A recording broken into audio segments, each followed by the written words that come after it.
Are you winning? Do you need help in your life or business? Could you use some inspiration, business strategies, and success principles? I'm Daniel Gomez, award-winning business coach, keynote speaker, and best-selling author. On the Daniel Gomez Inspire Show, we will help you create a successful life and elevate your business. Together, we will discover the keys that unlock your success and dreams.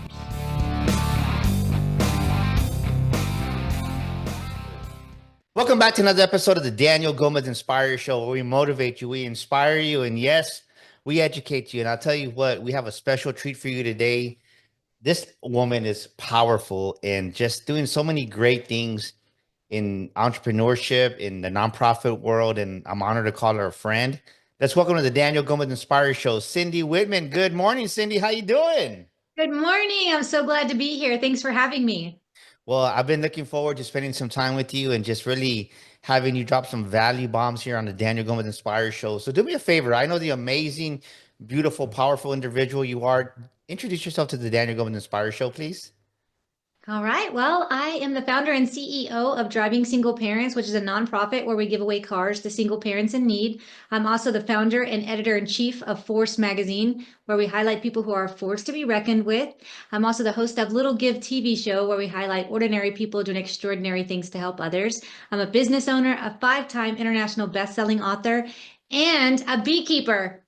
A beekeeper? Woo! So look, I have a note here to ask you a question. I want to ask you this. Why would you want to be a beekeeper? Because I know we've talked about that before, but I said, ask about the beekeeping question. Why would anybody want to be a beekeeper, Cindy? Well, I'm a person of service. And so I'm always trying to find ways that I can serve in different capacities, right? And so there's some property that's been in the family for generations, many, many, many years. Well, of course, as we know, taxes rise, right? Things cost a lot of money. Well, I know that we can afford those taxes now, but as generations pass on, of course, we don't know where our children and their children will be, right? In many years to come.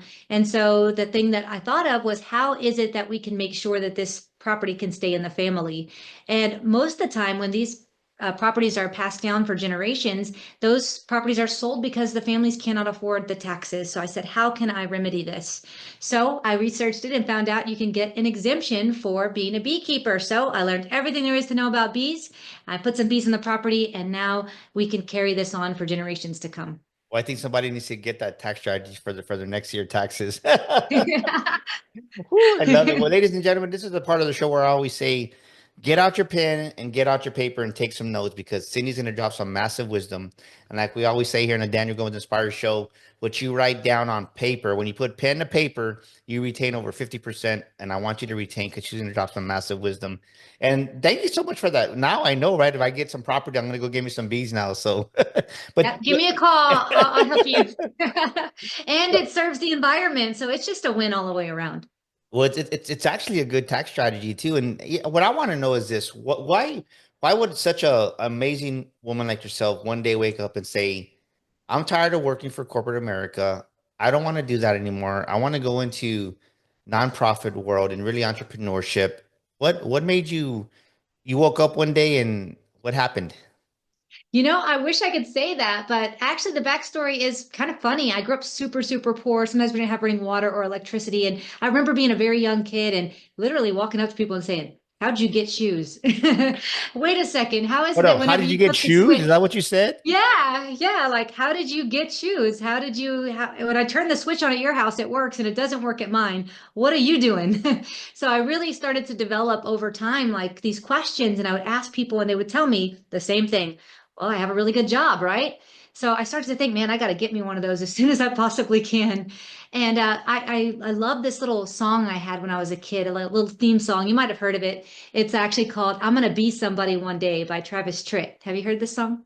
It's No. a country song, and really the words is like, I'm gonna be somebody one day. One of these days I'm gonna break these chains. And so that became like kind of the theme song of my life, where it was like, you know what? I don't know who, I don't know how, I don't know where, but one day I'm going to be somebody. And so that's kind of what's guided me through all the things that I've done. And as I said at the beginning of this, all the different pots I have my hands in, and all ways I can serve and help and spread kindness. And really, that's what it's all about, is like, I want to be somebody who creates change. I want to be somebody who breaks those chains of generational poverty and move on to inspire and help other people. So that's how my journey kind of began. So when you heard this song from Travis Tritt, would you sing it out loud? Oh, yeah. Yeah, I asked Yeah, that I still because do to this day. I'll play it in my car. I say that because so many times as human beings, we don't realize how powerful our words are. And right, the Bible talks about we speak life or we speak death.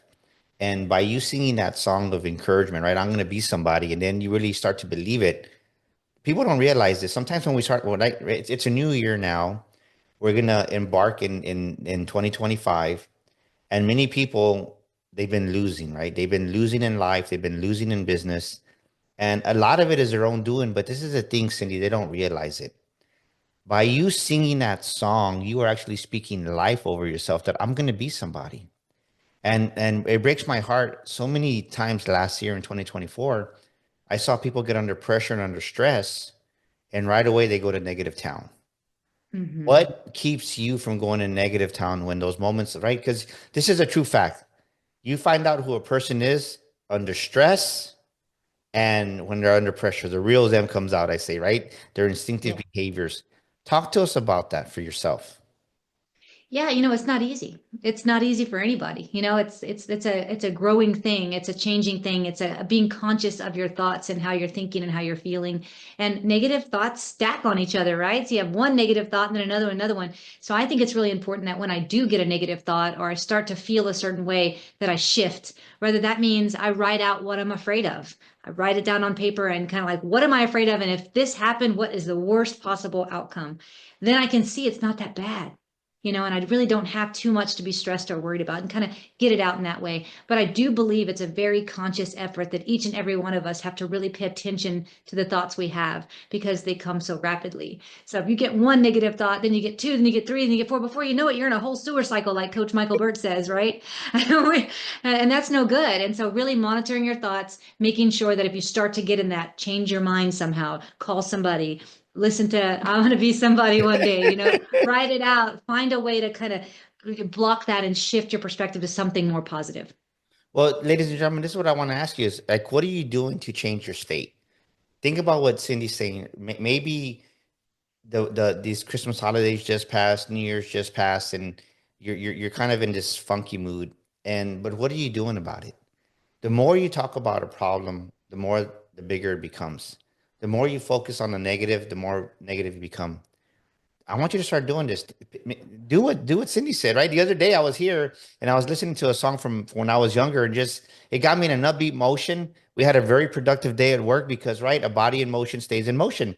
But That's if right. but if we focus on what's wrong and what's bad, and we swallow in a pool of self-pity, and then what happens is when you get there, then the words follow that, right? And then you get stuck there even more. And I'm telling you because I've been coaching one of my clients, and I was like, man, we got to get away from this mood, right? Because we don't realize that we have feelings, and then but if we stay in those feelings too long, it becomes a mood, right? Somebody says, hey, Daniel's moody, Cindy's moody. Okay, but what are you doing to change the mood?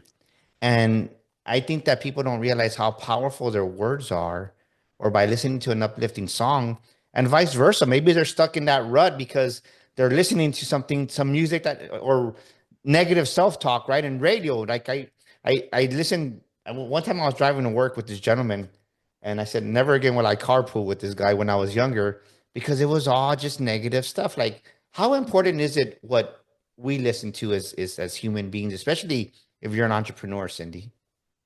Oh, it's so important. It's so important because who you surround yourself with, as you said, that carpool ride, you're like, never again, really, really affects how you think and your state of mind. So I think it's really important to listen to things that are fueling you, and not draining you. And I think it's really easy to get caught up in social media where you're looking at everybody else and comparing yourself, or you're looking at all the negative jokes about other people that are self-deprecating. Like, I think that all of that's just unnecessary and it really can affect you. And I think I agree. I mean, I totally agree with you, Daniel, where people don't even realize how much these things are affecting them. So again, back to being very intentional about your thoughts. So if someone's listening to this amazing episode with you, and what are two strategies that you've done to kind of help you go from the negative to focusing on the good, right? Because you're amazing and you're doing great things. So what are some things that have helped you? Because they're listening to this. Okay, well, I've tried that, it doesn't work. Well, you know what? You just heard what Cindy said. She didn't even have shoes when she was little. What did you do from go from that? What are two steps that somebody can take in this new year, Cindy, that have helped you? Yeah, I mean, I really think that when I first started, thinking I need to change my mind, I need to change how I think, I need to, get around people who can help me move into a direction of higher thinking, right? But I looked at my Facebook feed and I thought, this is not at all. And I looked around me at all the people that I was surrounding myself with, and I said, this is not. But then that step, whenever you're a beginner at this, of like, well, what do I do? I mean, you can't just like, beam in people from outer space or something. What do you do? Well, what I started to do was just on Facebook start to search up kindness, goodness, positivity. And the next thing you know, because I did that, the algorithm was told in Facebook and everywhere else I looked that I like that stuff, right? So the next thing you know, my feed started filling up with, quotes about kindness, quotes about giving, quotes about helping others, quotes about high thinkers, right? And then I looked at my circle of people and I said, who is adding value to my life and who am I adding value to? And then I started to shift that and started to make new friends and network and find people like yourself, Daniel, who are high thinkers and who want to spread goodness in this world. And so that's really what I did, was shift my perspective by asking for it. And I think that people don't realize that you have the ability to ask for what you want. If you want to see better content on your Facebook feed, you want to see better content on your TV, change the channel. You want to see people in your life who are really doing things and are moving the needle in their favor and they're big thinkers, change the channel of your life and your friendships and get in the right room with the right people. And that can really, really make a big change in who you are and who you're becoming. I love what you're saying. I was talking to somebody about this yesterday, and we're talking about LinkedIn, and I was like, well, why are you just on LinkedIn? It's like you're asking for advice, and right, part of the coaching, right? A lot of people say, well, the coaching doesn't work for XYZ, right? Well, I worked with so and so, but let me ask you this: why didn't it work when you worked with them? And you know what I'm realizing? A lot of times it's like, I get it. Not every coach is a great coach. I understand that. Yeah, that's true. But I asked this person, I said, well, why didn't you take their advice? Well, because, well, I like LinkedIn and Facebook's negative. To your point, I'm like, well, what if the reality of what you just said is this underneath the surface? You attract who you are. So if there's drama on Facebook, then that means you're drama. Yeah. And he got mad when I told him that. But he simmered down afterwards. But I was, I was coaching him through it. I said, let me tell you something, man. When I used to run a Chevrolet dealership on a Saturday afternoon, our ad for a Saturday, half a page color was $50,000. I remember paying that. Whoa. That was the San Antonio Light and the San Antonio Express News. And I'm dating myself back in the day. But the truth is this, is that that's how expensive a newspaper ad was, $50,000. So I know the value of Facebook because it's free. Like, I don't have to Mm-hmm. pay 10,000, 50,000. Like, I understood that because I remember these are conversations that we had. What ad do we run? Do we have a whole page, half a page, quarter page? Do we do Right. color? Do we do black and white? Because it's part of the marketing for the dealership. Like, you learn all these things. But when someone's never experienced that and they're like, well, I don't want to use social media because it's all negative. No, like, no, you don't understand. I go, we make thousands of dollars because we use Facebook, we use LinkedIn, we use all these different social media platforms. You're missing out. But this is what he said. But I want to grow my business. And he was reluctant at first to use Facebook. And I said, man, you're missing out so much because Mm-hmm. Facebook is my friend. Yeah. Talk to us. So Yeah. what's your perspective on that? Well, I think it's a great connection component. I think it's a great way to get to know people and it's a social platform. And I think people really miss the needle a lot of times with that right there. They want to hop on Facebook and sell everything and get clients and do, but no, this is a social platform. It's meant for you to socialize. You get on there and you socialize with other people. You meet people like Daniel. You meet people who are incredible, who are doing good things in the world, and you socialize with them. You don't immediately just go on there and start messaging people and say, here's my offer, because that doesn't work because you're not that there's no connection there. So I think social platforms are really great as long as you use them as just that social. And then also you can share your knowledge and services that can actually help somebody else move to where they want to move. Are you an aspiring speaker? Do you have a book that you've been wanting to write for months, maybe even years? Or are you an aspiring podcaster? You want to start that podcast like the Daniel Gomez Inspire Show and don't know where to start? Well, at Daniel Gomez Enterprises, we can help you do all three. We can help you become that paid speaker, share your story to the world, write your book, and get your podcast launched and help you produce it. We'd love to help you. Give us a call at 210-663-5954. That's 210-663-5954. We can help you become that paid speaker, write that book, and launch your podcast. We'd love to hear from you. Give us a call now. Well, I like what you said earlier. To circle back on what you said, right? Who's adding value to me and who am I adding value to? And I think that you got to look at your phone and look at, okay, on Facebook, this person's not adding value to me. And it's okay to unfriend them, right? Like the drama comes, the negativity comes because you're refusing to change. You're refusing. I want you to write this down, ladies and gentlemen, right now. Who do you need to purge out of your life? And second, what do you need to purge out of your life? Think about that. Who do you know, like Cindy just said, they're not adding value to you. So they're not adding value to you. That means they're not giving you energy. They're not giving you life, right? They're succulents. They're sucking life out of you, which is not good. And second of all, if they're not adding value to you, more than likely they're negative, right? They're not negative frequency. So why do you allow that to happen with you? And then B, second one was, what do you need to purge? Who and what? And like for me, like what I'll do every once in a while, I'll go through my closet, I'll go through the garage, like, you know what, I haven't used that in a year, throw it away or give it away, right? But mostly I just throw it away because if it's from my past, it's like, I don't want nobody, right? If it has some negative energy on it, that who I used to be back in the day, I did a huge purging when I first started my journey. And once in a while, I'll find an old T-shirt of a Harley Davidson or whatever. And like, you know what?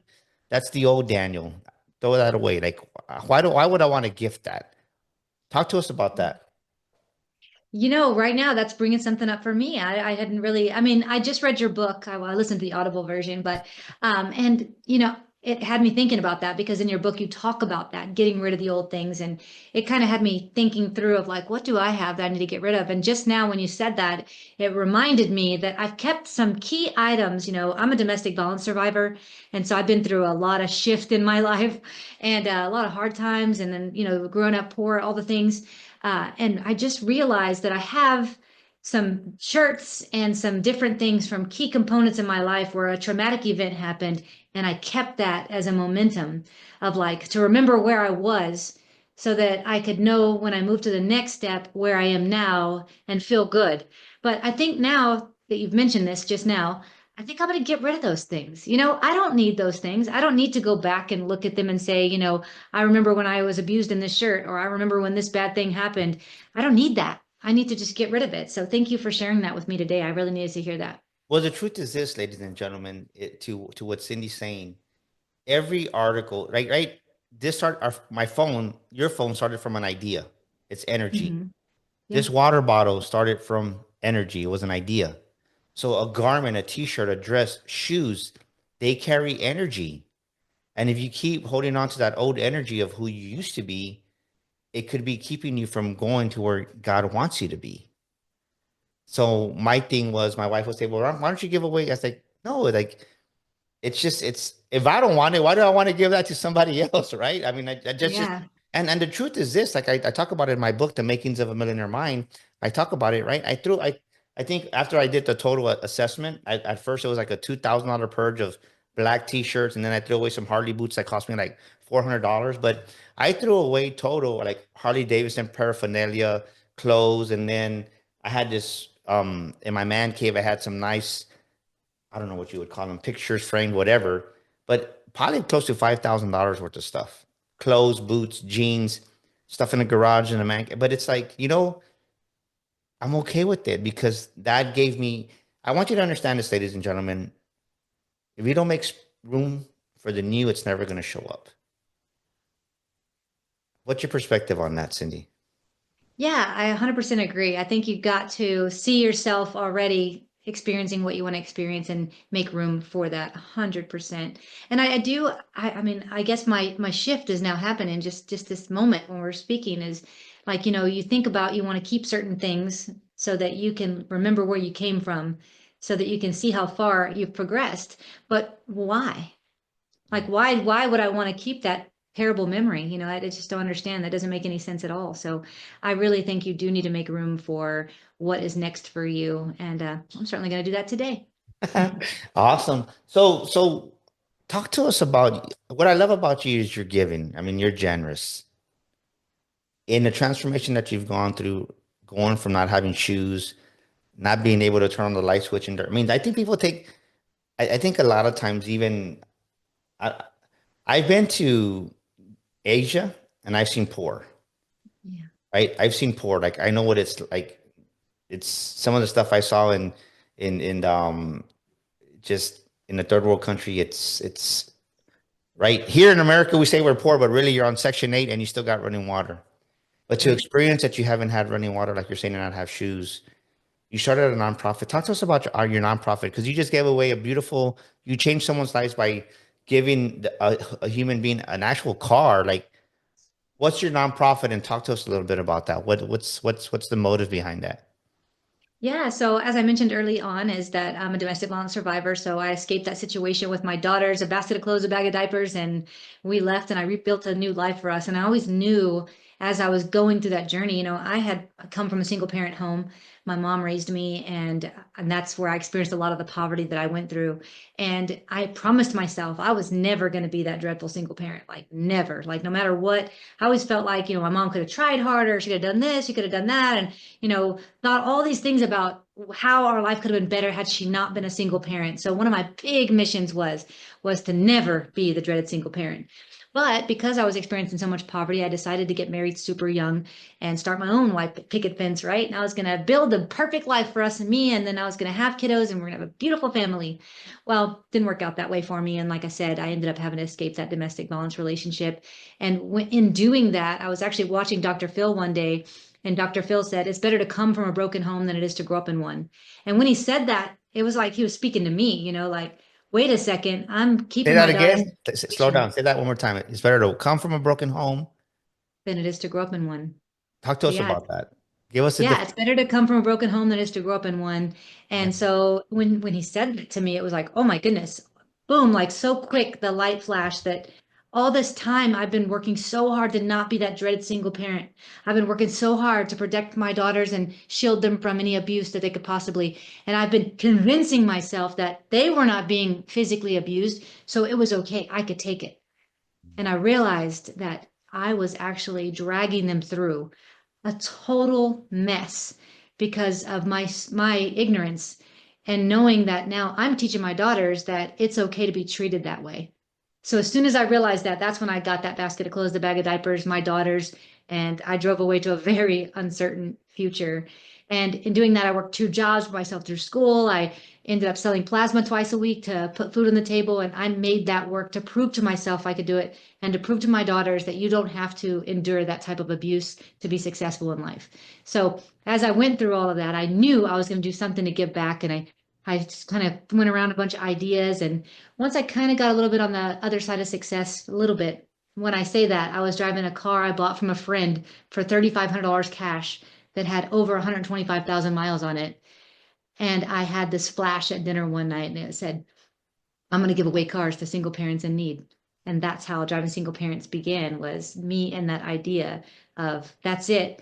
Because my main focus with starting a nonprofit was not to put a band-aid on a gaping wound. So there are so many nonprofits out there, and I love each and every one of them, and their missions are so, so important. But when I was thinking through what a single parent really needed, I was thinking, how can I do something that's actually going to serve a long-term problem? So if you give somebody a gallon of milk, they need another gallon of milk in a few days. You give somebody a pack of diapers, they need more diapers again next week. You give somebody some formula for their baby, they're going to need that again. You give them a meal, they need another one, right? Not really giving them the tool that they need to drive themselves to get those items for themselves and their family. And so that's why the idea of cars, because I realized had I not had the vehicle that I had, there's no way I could have worked two jobs and put myself through college and gotten on the other side of success. No way. So within the moment of me having that idea at the restaurant that night, to the first car giveaway was less than a month. Within 24 hours, I came up with a business plan, built the website, and we gave away a car less than a month later. Wow. It makes sense. So, I kind of came up with a little tagline for you, right? Give away a car that they can drive, but it drives not just them, but it drives their life to where they need to be. Like, wow, right? Like, it makes sense. Yeah, because they're driven to succeed. And what people don't realize is giving away a car does so much. It's not just that like, oh, you get a free car. Everybody wants a free car. No, it's because now they can get that higher paying job across town. Now they can enroll. Normally they spend 2, 3 hours in the bus every day. Now they could spend that time going to school for higher education. Now they can enroll their kids into a extracurricular activity. They can take them to church. They can take their kids to the grocery store. They can take them to doctor's appointments. They can take them to the first day of school. They can take them to so many different things. And not just is this helping that single parent, but it's helping those children that are being raised in these single parent homes who are one day going to be our future leaders really understand what stability looks like. And so that is really the big picture of how these cars don't just change one life, they change an entire family and then their family and then their family. What has been for you personally, not for the people receiving it, but for you as you started your nonprofit, what has been one of the biggest just joys of it or rewards for yourself, fulfillment? Yeah, I'm gonna have to go with when we gave this car away to a beautiful woman named Latika, and she right away joined our board of directors, and then she became the vice president of philanthropy, and then to this day she's still on the board, and she's actually our president elect. So she will be the next president of Driving Single Parents, which is super fun to say a previous recipient actually has taken these huge roles in leadership. But that's not my favorite part of the story. Shortly after we gave her that vehicle, a little while later, she ended up graduating with her master's degree. She ended up doing so many great things. She ends up getting married. She gets this great paid job. She's doing really well, stable. And she calls me and she says, Cindy, I had enough money to buy myself a vehicle, and I want to donate this vehicle y'all gave me back to Driving Single Parents and bless another family. So the greatest joy, I believe, of all the times and all the things I've grown through with this nonprofit was watching Latika hand the keys to the car that we once gave her to that next recipient who is now in school to become a dentist. And so that circle of kindness and the ripple effect that one giveaway with Latika changed so many lives, that right there tells me I am in the right place doing the right thing with the right people. Wow. Just hearing your story, what you're talking about is that, ladies and gentlemen, like you ask yourself, can I really make a difference? Listen to Cindy's story, what she just said. Like, you have the same abilities and capabilities, but you have to take a step forward. And sometimes we underestimate, Cindy, what we can do. And I'm listening to you speak, and I'm like, man, like one person, like really, people don't think that. Just imagine how many lives you've changed. Not just the person, right? We'll just say Letitia because you gave her a car, but think about how many people that she was so grateful for that maybe she gave a ride to over the year, and maybe it was 10 people she gave a ride to. So the ripple effect is you gave a car to her, but she then helped 10 more people. So, ladies and gentlemen, listen to what I'm about to say. Don't underestimate what you as a human being, what you as an individual can do to help better just the world and humanity. Like one kind gesture has a ripple effect to go a long way. And maybe you can't donate a car, but I tell you what you can do every day. Why don't you make this commitment, ladies and gentlemen? I want you to write this down right now. Make a commitment to give 3 compliments every single day.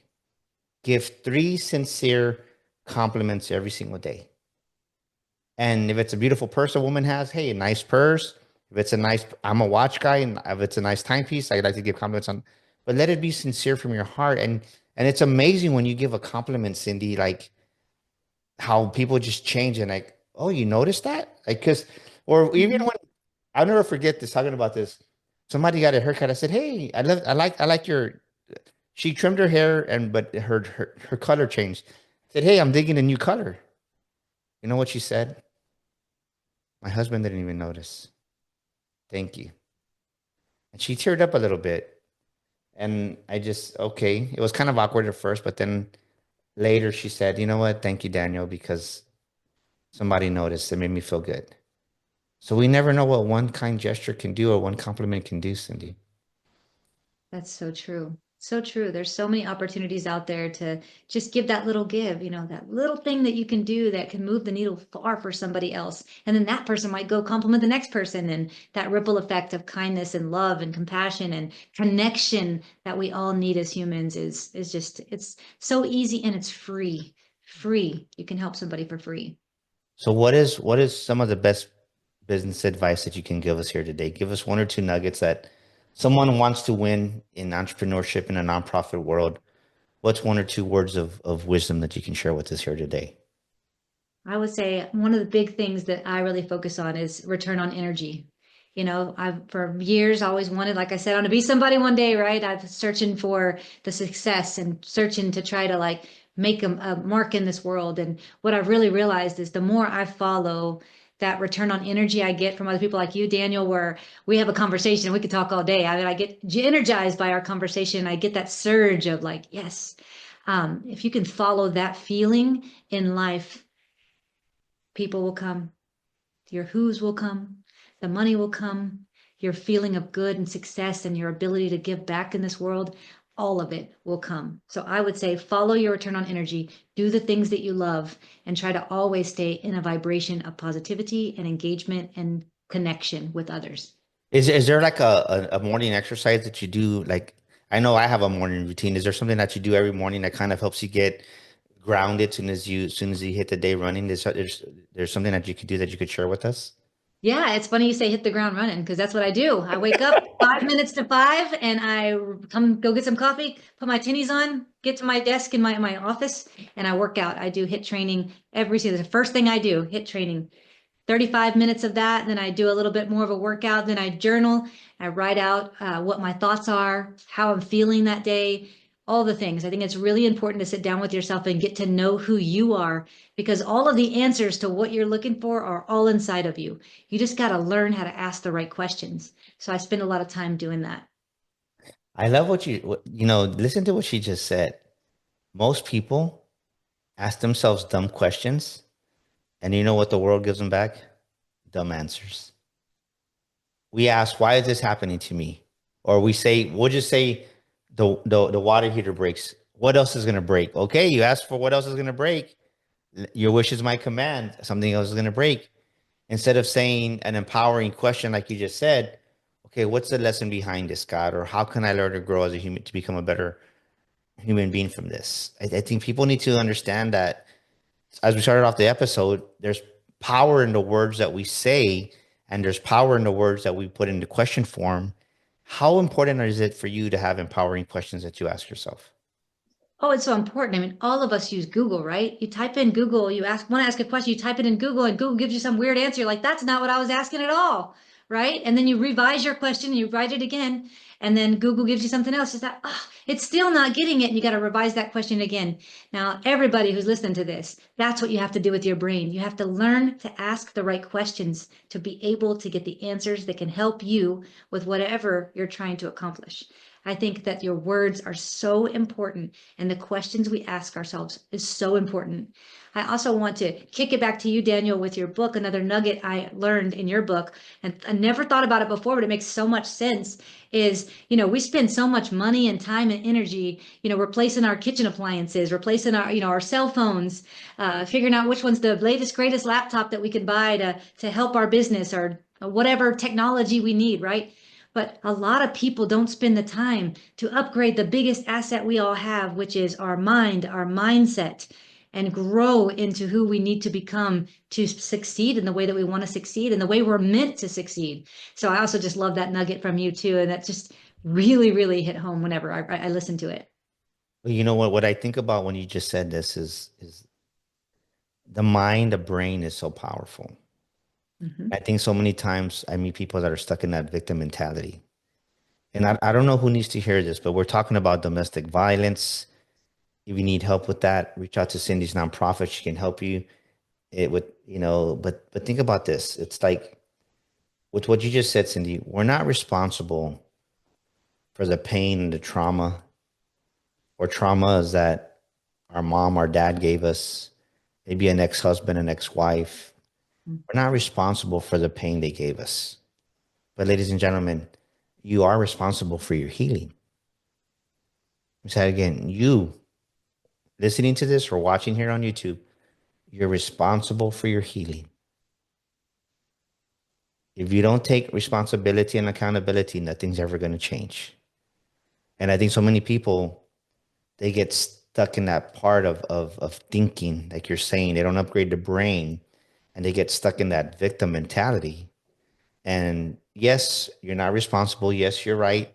You didn't ask to grow up in that house, but you are responsible to make the changes that you can make to become a better human being. And I love that you said that.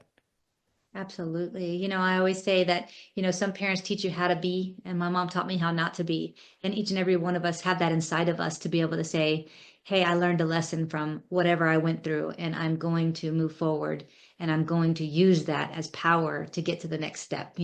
I could easily say, I can't do anything because I grew up poor and my whole family was poor before that. And, that's just what we do. And I didn't even know anybody who had a house with no wheels on it. I could say, well, that's just how it is. This is how it is. And then when I ended up in that domestic violence relationship, I could have easily said, see, he ruined my life. This ruined my life. Or I could say, hey, you know what? There's somebody else out there who needs to hear the wisdom that I have to help them move to the next step. And I've learned from that, and now I can help other people grow with my story of resilience. Well, you do have a lot of wisdom. I'm gonna validate that. She does have a lot of wisdom. Thanks. What is a scripture or a quote that you rely on times of adversity, Cindy? A scripture or a quote that you rely on those days that are just character building days? I would say that my favorite one that I've been using for a while now is are you willing to see it differently? Because I think that it's super easy for us to get caught up in whatever shift is happening in our life, right? Because shift is always happening. And it's easy to see it one way and say, this is this, right? But whenever I think it's really important to challenge yourself. I challenge myself all the time. Whenever I'm thinking of something, I say, are you willing to see it differently? Then I pick up that problem or that issue or that drama or stress or whatever it is I'm dealing with, and I look at it from all different angles because I am willing to see it differently. And I can't tell you how many times that's really shifted my perspective and reshaped my thoughts and opinions about something that was going on in my life at that time. So mine is, are you willing to see it differently? Somebody wants to connect with you. How does he get a hold of you? Well, you can just send me an email at info@cfviews.com. You can find me on my website at cfviews.com. And I would love to connect with anybody who has any questions. I love it. I love it. What an amazing time with you. I tell you what, time flies by so fast when you're having a great conversation. Think about what we talked about, ladies and gentlemen. Think about the nuggets that Cindy dropped. Are you cognitive of the words that you're speaking? First of all, are you speaking life or death over yourself? Are you surrounding yourself, like Cindy said, with people that are adding value to you or just takers? You got to make a shift. Like she said, you got to shift from an environment to where people value you and are adding value to you. And lastly, be that blessing. She started a nonprofit. one person has made a difference in thousands of lives, you can be that next person. Thank you so much for making us one of the top podcasts in the world. Thank you for always supporting the Daniel Gomez Inspire Show. We ended 2024 with amazing success.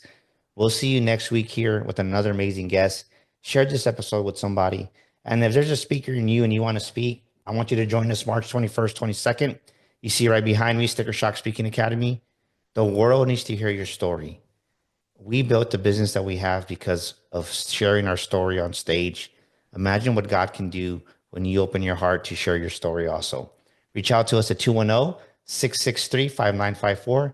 We want to see you on stage and sharing your story here at Sticker Shock Speaking Academy. Until next week, thank you once again, Cindy, for an amazing time. We'll see you next week, ladies and gentlemen, with another amazing guest here on the Daniel Gomez Inspire Show.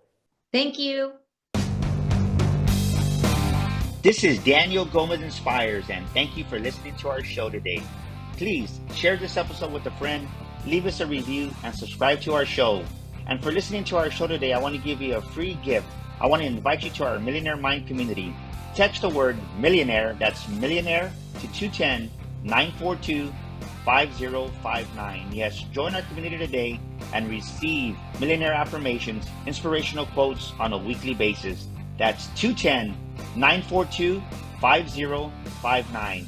Text the word millionaire today and join our community. And once again, thank you for listening to our show.